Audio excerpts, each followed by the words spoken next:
Hello, welcome to Copneconic Chronicles. My name is Erica. I'm one of the outdoor education instructors and summer staff members that work here. And today we're going to share some stories with you that we normally tell at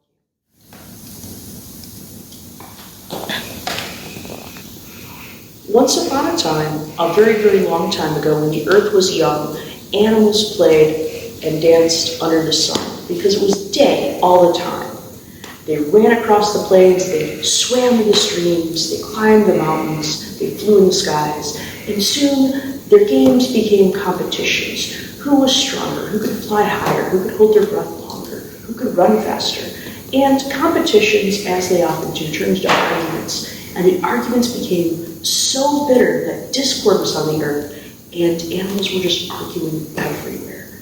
Now, the Great Spirit saw this and was very angry with the animals, and in anger threw a blanket of darkness over the earth. And the animals were very, very scared. They'd never seen the darkness before, and for a while they blamed each other whose fault it was. But after a little bit of time, they realized that the darkness wasn't going to go away by itself, and they had to do something about it. So they had a meeting all together. In that meeting, so they looked around for ideas. Great Grizzly Bear stood and says, "Hi, I know what to do. I can pull that blanket of darkness down from the sky." The animals are like, "Why haven't you? Why haven't you taken down the darkness?" Grizzly Bear says, I don't know my way up the mountain anymore. It's too dark to see." So the animals helped the Grizzly Bear get up to the top of the mountain. Grizzly Bear stood on top of the tallest mountain and slashed at the darkness.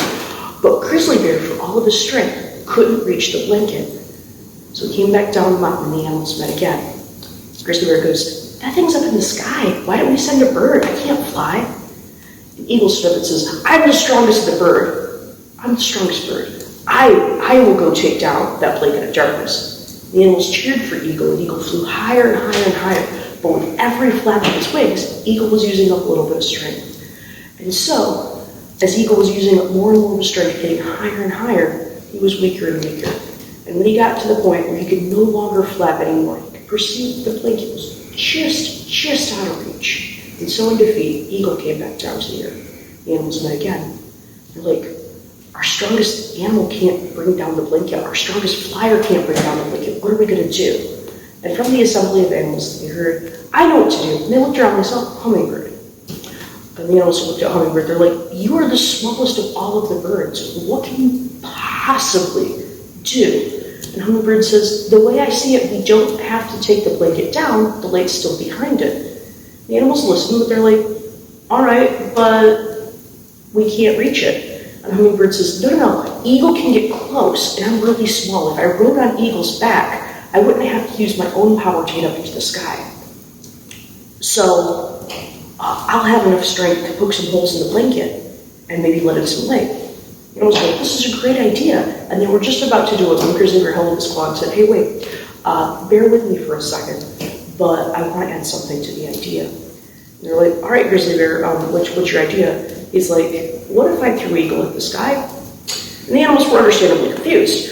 But Grizzly Bear explained that if he threw Eagle, Eagle wouldn't be using his own power to get up in the sky, and that maybe, just maybe, Eagle would have enough power to make a hole in the blanket, or actually, bring the blanket down. So the animals all agreed, and they went back up to the top of the tallest mountain. Grizzly Bear held out his claw. The Eagle came, landed in Grizzly Bear's claw. And Hummingbird came, landed on top of Eagle. And Grizzly Bear took aim and chucked Eagle as hard as he could at the sky. Sometimes crazy plans work, and this one did. So when Grizzly Bear's throw reached its peak, Eagle took off, and he was higher than he'd ever started flying before. So this time he had more strength than he ever had before. He flew higher and higher and higher. And when he had reached the point where all of his strength was gone before, he still had a good deal of strength. So he told Hummingbird, "Hang on, I'm going to ram the blanket." So Eagle used the rest of his strength, rammed the blanket as hard as he could, made this giant hole, and let in some light. But that was all Eagle could do. That's all the strength he had. So Eagle said goodbye to Hummingbird and came back down to the earth. Now Hummingbird was still up there. It still had all of her strength. So hole after hole after hole after hole after tiny hole, Hummingbird poked into the sky. And hole after hole after hole let in just a little bit of light each time until Hummingbird eventually ran out of strength and came back down to the earth as well. Now the Great Spirit had been watching all this and decided that the animals were working well together and that compromise was in order. So for half the time, the blanket was removed, and it was day as it was before. The animals played and danced and ran across the surface of the earth. But for another half the time, the Great Spirit put the blanket of darkness back over the earth to remind the animals the value of working together. And the Great Spirit left the holes there made by the eagle and the hummingbird, but those are what we call the moon and the stars. Thank you guys, that's the end of the story.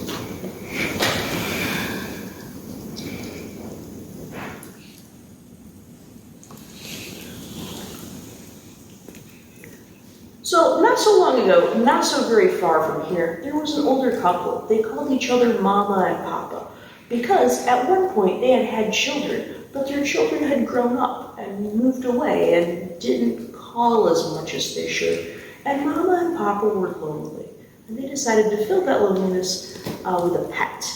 And they didn't want just your average dog or your average cat. They talked a lot about something just a little more exotic. And they got a baby chicken. Here, let me show you. They got a baby chicken. And they loved that baby chicken. And they would feed it out of their hand, and it would run around the yard, and they'd sit on their porch and drink lemonade and watch him.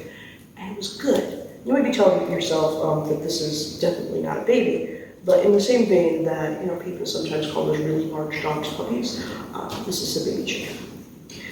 They loved it. Now, one day, Papa thought Mama was watching baby chicken, and Mama thought Papa was watching baby chicken, and it turns out no one was watching the baby chicken. And this is a particularly adventurous baby chicken, and the one place on their entire farm that the baby chicken had never been was the road. And this was a particularly bad day to be an adventurous baby chicken because the road was being repaved. And the baby chicken met with the business end of the steamroller. Now, Mama and Papa heard a little terrified cluck and saw the steamroller and the feathers and figured out what had happened to their pet. And they go over and they go, "That's one flat little baby chicken."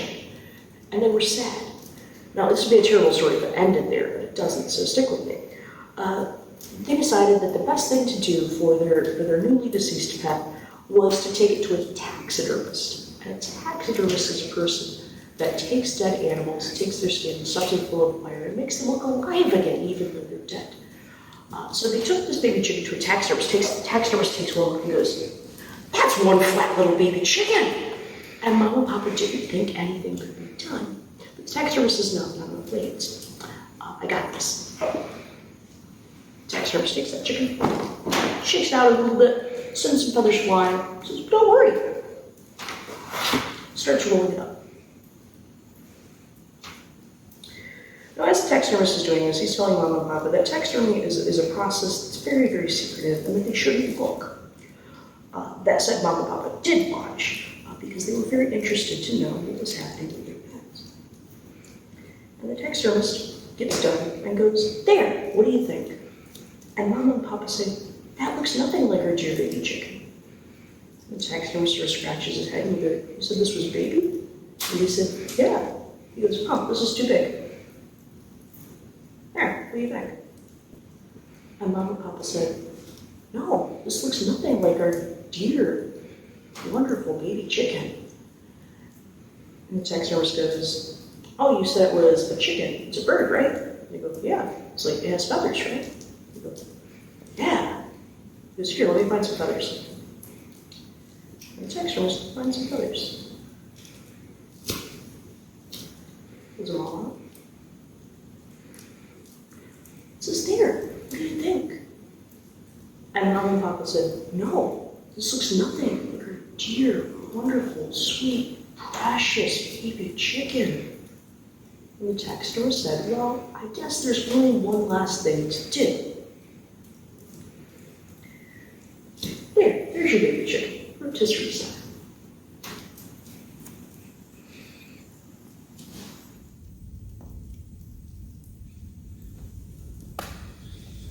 We hope you guys enjoyed this edition of Copneconic Chronicles. The fire's dying down and it's time for us to go, and we hope you join us next time.